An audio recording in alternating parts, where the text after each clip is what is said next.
En se promenant dans les rues du centre-ville d'Ottawa, on peut apercevoir des prostituées qui attendent des clients. Selon la GRC, dans 80% des cas, elles sont forcées de le faire par leurs proxénètes. Ces prostituées sont donc des victimes d'esclavage, ce que l'on appelle la traite de personnes.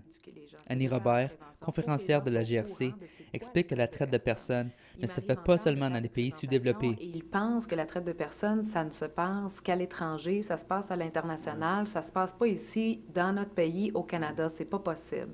Alors ça, c'est la première des choses. Et le Canada, finalement, a dit, on va faire de la sensibilisation. Les victimes de la traite de personnes sont dans plusieurs cas recrutées à l'extérieur du pays.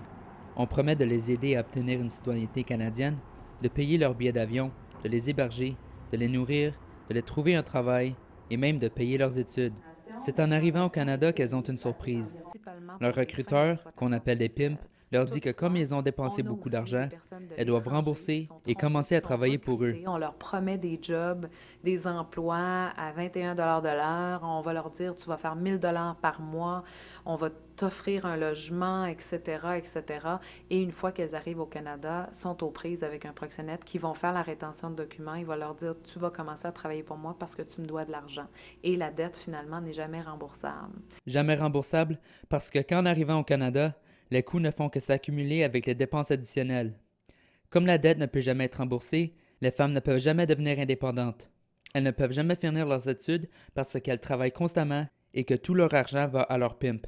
Elles ne peuvent pas non plus occuper d'autres emplois puisqu'elles n'ont pas leur citoyenneté canadienne et ne l'obtiendront jamais.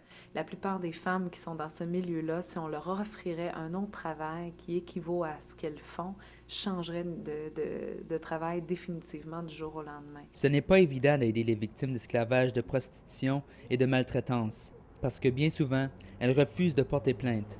Elles ont peur de tout perdre. Si, par exemple, la femme n'a pas porté plainte elle-même, la police ne peut rien faire.